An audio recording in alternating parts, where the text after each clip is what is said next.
साथियों, जय भीम, जय भारत, जय संविधान, जय मंडल, जय जोहार, जय जवान, जय किसान, जय लोकतंत्र, जय विज्ञान। युवा शक्ति जिंदाबाद। मैं फिर से आपके बीच लाइव हूं और आप जानते हैं कि लाइव के विषय पे मैंने अभी आपसे बात की थी। प्यारे साथियों, ये जो आंदोलन था ये शिक्षा को लेकर था और शिक्षा बहुत महत्वपूर्ण है, स्पेशली उन बच्चों के लिए जो ग्रामीण अंचल के हैं या जिनके परिवारों में उस तरह की आर्थिक सशक्तिकरण नहीं है जिस तरह का कुछ परिवारों के पास है। इसलिए हम लोग इस आंदोलन में जुड़े और जितनी हम लोग कोशिश कर सकते थे, जब जब समर्थन देना हो, लोगों को बुलाना हो, जब उसको हटाने की बात की, उनके साथ खड़े होना हो, उनकी मदद करना हो, या फिर जो है 20 तारीख को जहां आवश्यकता थी वहां खड़े होकर बच्चों के साथ रहना हो। लेकिन महत्वपूर्ण यह है साथियों कि जब लोकसभा में इस विषय पर चर्चा हुई तो मैं अपनी बात रखना चाहता था, लेकिन मुझे मेरी बात रखने नहीं दी गई।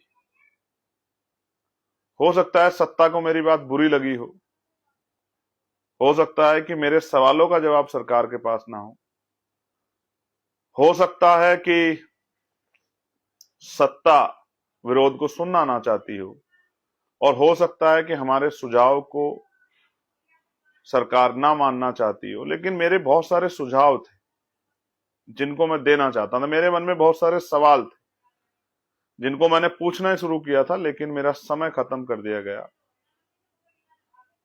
मुझे बड़ी तकलीफ हुई कि मैं अपने लोगों से बात करना चाहता था, उनकी आवाज उठाना चाहता था, उन युवाओं को न्याय मिले, और जो वादे सरकार ने पूरे वादे किए थे उनको पूरा नहीं कर पाए, उस पर भी मुझे जवाब मांगना था। तो मैं वहां नहीं कह पाया, लेकिन मेरे पास ये प्लेटफॉर्म है कहने के लिए कि हम किस तरह के सुझाव थे हमारे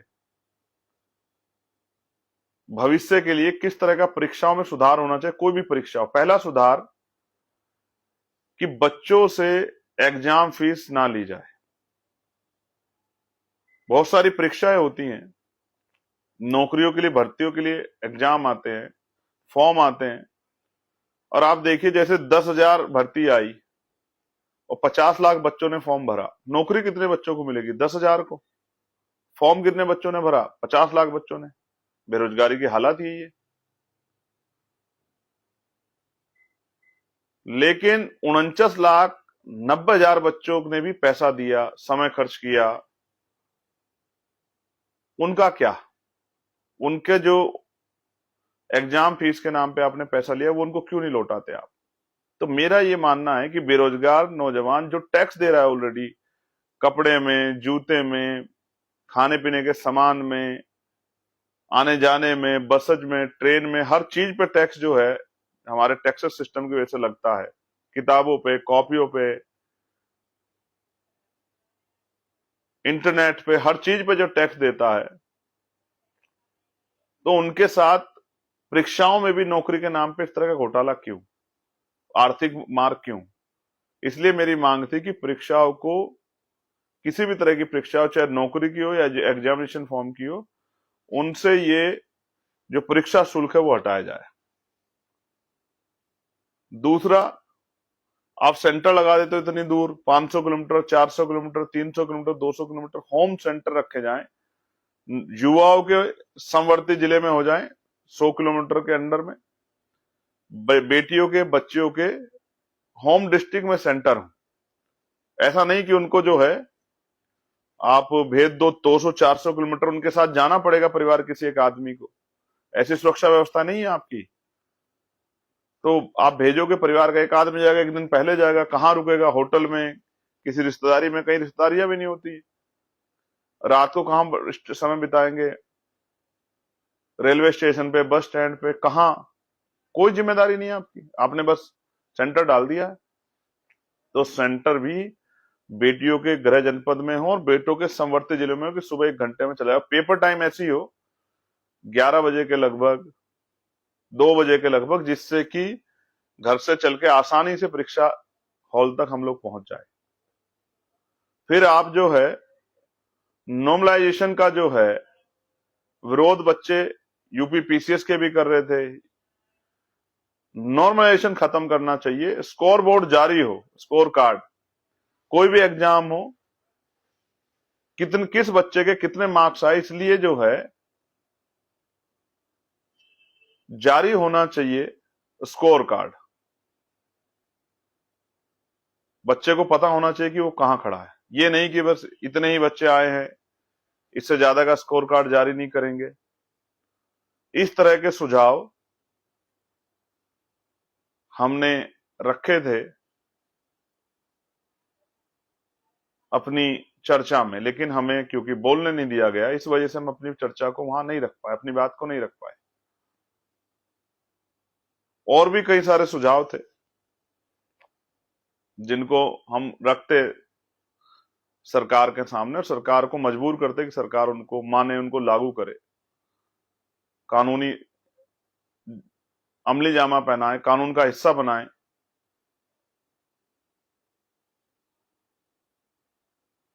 जैसे पेपर लीक नहीं होने, आप कह रहे हैं हम फास्ट ट्रैक कोर्ट हम बना रहे हैं, इसका मतलब आप ये तय कर रहे हैं कि भविष्य में पेपर लीक चलता रहेगा, इसलिए सजा हो जाए फास्ट ट्रैक कोर्ट में, इसलिए फास्ट ट्रैक कोर्ट बना रहे। पेपर लीक के लिए स्थायी प्रक्रिया क्या है आपके पास, अस्थायी व्यवस्था क्या बनाई है आपने नए बिल में भी?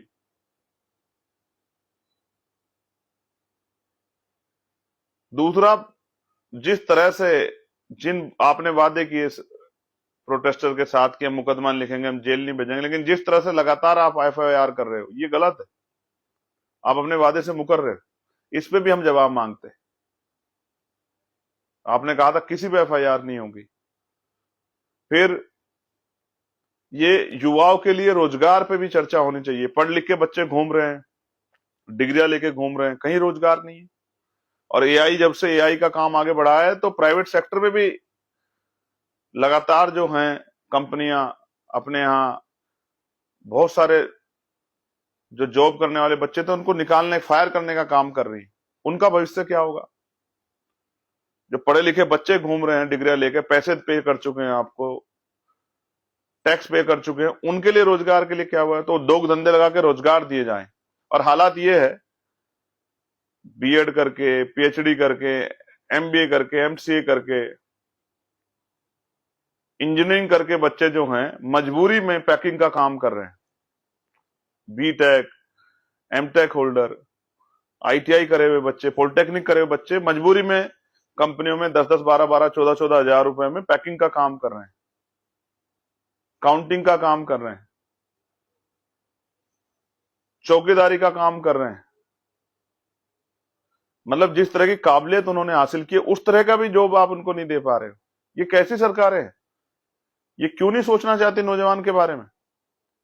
मैं ये बता दूं, राजनीति अलग बात है, लेकिन नौजवानों के लिए उनके उनके हाथों को मजबूत करना ये सबसे इंपॉर्टेंट है देश के लिए। अभी हम तभी युवा शक्ति बने रहेंगे। सिर्फ वीडियो बना के हेलो फ्रेंड्स कह के काम नहीं चलेगा, हमें उनको रोजगार देना पड़ेगा, उनको मजबूत करना पड़ेगा, उनकी जेब तक पैसा पहुंचाना पड़ेगा। जो मार्केट है वो डिमांड एंड सप्लाई पर टिकी है। जब लोगों की जेब में पैसे ही नहीं होंगे तो फिर कैसे बात आगे बढ़ेगी? कि अगर मार्केट जाएंगे भी और कुछ जेब में पैसे तो खरीदेंगे क्या? चक्कर लगा के आने से मार्केट थोड़े आगे बढ़ जाएगी। इसलिए मैं महसूस करता हूं कि पढ़े लिखे नौजवानों को उनकी काबिलियत के, उनकी पढ़ाई के हिसाब से रोजगार नहीं मिल रहा है। मैंने तो अपनी आंखों से देखा, एमटेक बीटेक होल्डर जो है चपरासी की नौकरी के फॉर्म भर रहे हैं बेचारे। एक फॉर्म आया था सिंचाई विभाग में, मैंने खुद देखा, उसमें अर्हता थी 10वीं पास, और उसमें polytechnic, ITI, BTech, MTech, BCA, MCA, यहां तक कि पीएचडी होल्डर बच्चों ने भी फॉर्म भरा हुआ था, एमए एमएससी करे बच्चों ने। तो समझ आता है बेरोजगारी की हालत क्या है। देश को सोचना पड़ेगा, सरकारों को सोचना पड़ेगा। और मैंने तो एक नई खबर सुनी, मैंने बात भी की थी बच्चों से फतेहपुर में। फतेहपुर के जो बच्चे अपने स्कूल के जर्जर होने के ऊपर के लिए लड़े कि कल उनकी जान पे कोई आफत ना हो जाए, उनको नुकसान ना हो जाए। कोई ये बिल्डिंग ना गिर जाए। तो मैं बड़ा ताज्जुब रहा कि उनकी जांच हो रही है, उनकी फंडिंग की, कि उन्होंने जो है विरोध कैसे कर, देश जाग रहा है भाई। ये जैन अल्फा जो वहां फतेहपुर में वो कर रहे थे, मैं अधिकारियों को कहना चाहूंगा, इनको तंग मत करो आप, इनको डराओ धमकाओ मत। ये भारत का भविष्य है,